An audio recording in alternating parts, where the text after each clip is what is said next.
안녕하십니까. 오늘은 제1야당의 원내대표가 대통령을 향해 읍소하듯이 쓴 글, 그 한 편을 소개해 드리겠습니다. 주호영 국민의힘 원내대표는 페이스북을 통해 대통령께서 페이스북에 올린 글을 보면서 대통령과 국민 사이에 깊게 파인 거대한 골짜기가 느껴진다며 다음과 같은 글을 올렸습니다. 대통령께서 페이스북에 뜬금없이 올린 글을 보면서 대통령과 국민 사이에 깊게 파인 거대한 골짜기가 느껴집니다.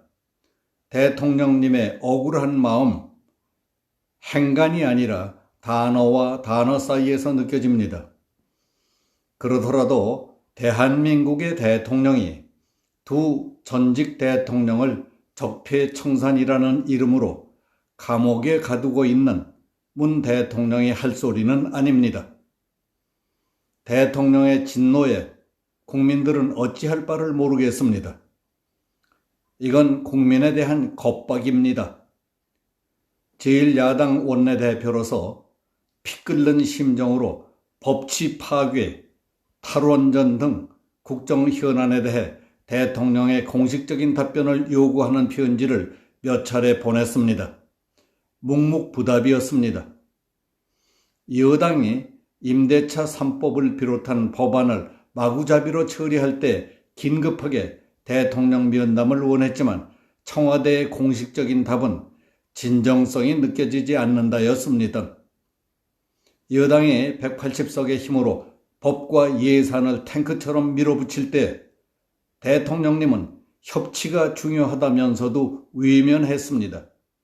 그런 분이 좀스럽게 퇴임 후 물러날 사저 때문에 첫 SNS를 띄우면서 발끈했습니다. 기왕 직접 소통을 시작하셨으니 제가 오늘 드리는 몇 가지 질문에 즉각 응답해 주십시오. 문 대통령님, 법은 만인에게 평등해야 합니다. 사저를 법대로 짓고 있으니 시비 걸지 말라고요. 대통령 가족이 지금 진행하고 있는 농지 구입, 용도 변경 모두 다 불법입니다. 이런 일로 한 해에 수천 명이 처벌받고 있습니다. 여당 의석은 180석 가까이 되고 검찰, 법원, 헌법재판소, 언론 모두 장악하고 있으니 나의 불법은 닥치고 입 열지 말라는 것은 아니겠죠. 10여 년 영농했다면 비료비, 농약비, 종자비, 묘목비 같은 영농 관련 지출 내역을 공개하십시오. 대통령 사저에 경호시설이 포함돼 마음대로 처분하지 못한다고요? 틀린 얘기입니다. 경호법상 전직 대통령에 대한 경호는 10년이면 끝납니다. 10년 후에는 양산 사저를 국가에 헌납하겠다는 얘기입니까? 선거를 앞두고 시비를 건다고요? 우리 야당이 1년 훨씬 전부터 문제 제기한 사안입니다. 그 짧은 대통령님의 글 안에 사실과 다른 이야기 투성이입니다.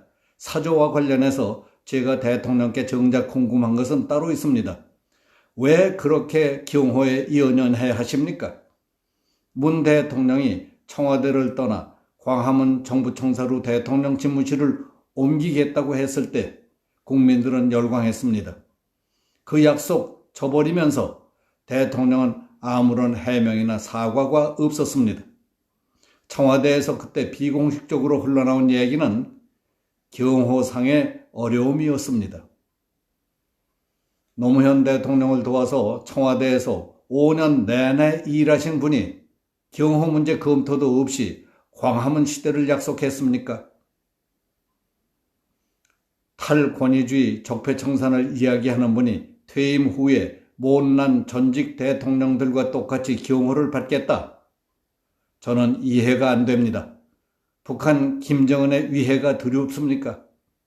퇴임한 문 대통령 사저에 찾아가서 극악스럽게 신변을 위협할 세력이 지금 어디 있습니까?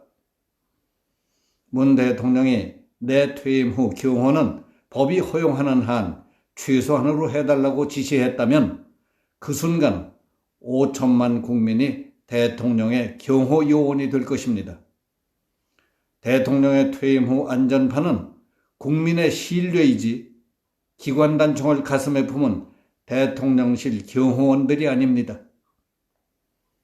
대통령께서는 지금 1000평 조금 넘는 대통령 사저, 내가 법대로 짓는데 왜 시비냐고 화를 냅니다.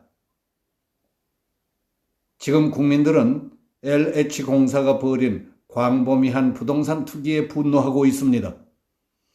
대통령께 묻습니다. 그린벨트 내의 땅을 사고 팔아 47억 원의 시세 차익을 남긴 처남도 법대로 재산 증식한 것에 불과하다고 생각하십니까? 처남에게 혹시 부당하게 투자 정보가 흘러들어간 것은 아닙니까? 화내지 마시고 아니면 아니라고 말씀해 주십시오. 그가 부동산을 사고 파는 과정에서 불법, 편법은 없었는지 지금이라도 수사와 조사가 필요하다고 생각하지 않으십니까? 대통령의 친인척 비리를 감시하는 기구인 특별감사관 제도를 취임 이후 지금까지 임명하지 않은 이유는 무엇입니까? 특별감사관이 있었다면 처남의 의심쩍은 부동산 취득 이익에 관한 조사가 이루어지고 거기에 대한 대응이 있지 않았겠습니까? 내 주변 사람들, 내 가족들의 비리나 비위가 드러날까봐 특별감찰관을 임명하지 않은 것은 아니냐 하는 국민적 의혹에 답해 주십시오. 우리가 살아가면서 맛보는 두 가지의 큰 즐거움을 꼽는다면 첫째는 첫 월급 봉투를 받는 즐거움이고 둘째는 내 집 마련의 즐거움입니다. 첫 직장을 잡고 우리는 내가 이제 이 사회의 당당한 구성원이라는 자부심을 갖습니다. 우리 아버지 세대는 연탄가스 새 나오는 월세, 전셋집을 전전하면서 내 집 마련의 꿈을 이루었습니다. 사막의 뜨거움을 이겨낸 원동력은 내 집 마련이라는 간절한 소망이었습니다. 우리 세대, 아들, 딸들 세대도 마찬가지입니다. 이 두 가지 기쁨을 얻는 과정이 올바르냐, 공정하냐에 대한 관심은 아들, 딸 세대가 더 강렬합니다. 문 대통령은 첫 월급의 기쁨을 늘리기 위해 소득주도 성장을 제시했습니다. 내 집 마련의 꿈을 위해 강남 집값 폭등을 잡겠다는 방법론을 제시했습니다. 두 가지 해법 모두 실패했습니다. 내 직장, 내 집 마련의 꿈을 이룬 청년들, 30대와 40대가 미친 듯이 영혼을 끌어모아 빌린 돈으로 주식과 부동산에 투자하고 있습니다. 두 가지 꿈이 내게서 영영 멀어졌다는 절망과 불안감이 그 기저에 깔려 있습니다. 이 생은 망했다는 이들의 절규에 대통령은 답해야 할 의무가 있습니다. 서울시장과 부산시장 선거는 이 정권의 정책 실패에 대한 심판이 될 것입니다. 대통령께서 지금 선거를 앞두고 좀스럽게 퇴임 후 사저 이야기나 할 때가 아닙니다. 여기서 마치겠습니다. 감사합니다.